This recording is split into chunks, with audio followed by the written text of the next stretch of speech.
Hello friends, welcome to my YouTube channel. Friends, ఈరోజు ఎంతో అందమైన గడ్డి గులాబీ మొక్కలను ఎలా పెంచుకోవాలి, అవి పెంచేటప్పుడు ఎటువంటి జాగ్రత్తలు తీసుకోవాలి, వీటిలో వచ్చే చీడపీడలు ఏంటి, అలాగే ఎటువంటి మట్టిలో నాటుకోవాలి, వీటికి తీసుకోవాల్సిన జాగ్రత్తలు ఏంటో తెలుసుకుందాం. ఫ్రెండ్స్, ఫస్ట్ టైం ఛానల్లో వీడియో చూస్తున్న వాళ్ళు ప్లీజ్ సబ్స్క్రైబ్ చేయడం మర్చిపోకండి. అదేవిధంగా బెల్ ఐకాన్ కూడా యాక్టివేట్ చేసుకోండి.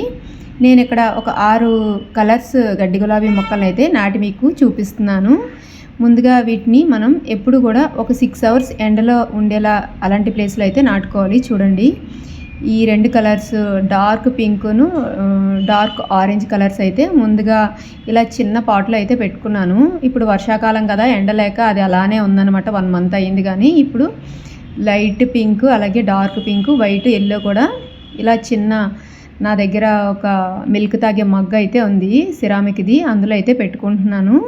వీటిని మనం నాటుకొని ఒక రోజులో ఒక 6 అవర్స్ ఎండ తగిలే ప్లేస్లో అయితే పెట్టుకోవాలన్నమాట. గడ్డి గులాబీకి బాగా ఎండ అవసరం. అలాగే నీరు కూడా మనం నాటిన ఫస్ట్ 1 మంత్ కూడా వీక్కి ఒక 3 టైమ్స్ అయితే పోయాలి. నెక్స్ట్ మంత్ నుంచి మనం ఒక 2 టైమ్స్ పోసినా కూడా, వాటర్ పోసినా కూడా అవి బాగా పెరుగుతాయి అన్నమాట. ఇది ఎటువంటి సారవంతమైన నేలలోనైనా చాలా బాగా పెరుగుతుంది. మనం కొంచెం వర్మీ కంపోస్ట్ ఇస్తే కనుక ఇంకా బాగా ఫ్లవర్స్ అనేవి, బ్లూమింగ్ అనేది చాలా బాగుంటుంది. ఇందులో చీడపీడలు కూడా చాలా తక్కువగానే వస్తాయి. వచ్చినప్పుడు నీమ్ ఆయిల్ అనేది స్ప్రే చేస్తే కనుక మనకి సమర్థవంతంగా అదైతే తొలగిపోతుంది.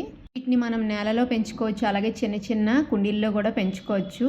వీటిలో వచ్చే కలుపు మొక్కల్ని ఎప్పటికప్పుడు తీసేస్తే కనుక మనకి పూలు అనేవి చాలా బాగా పూస్తాయి. అలాగే మనం నీరు నిల్వ లేకుండా చూసుకోవాలి. శీతాకాలంలో వీటిని పూల దిగుబడి అనేది తగ్గుతుంది. ఎండాకాలంలో ఇవి అయితే చాలా బాగా పూస్తాయి అన్నమాట. మీరు కూడా తప్పకుండా పెంచండి.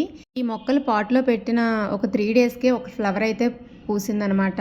నెక్స్ట్ అప్డేట్ ఎలా ఉందో నెక్స్ట్ వీడియోలో అయితే ఇస్తాను. మీరు కూడా తప్పకుండా మొక్కలు పెంచండి. Please subscribe, stay tune.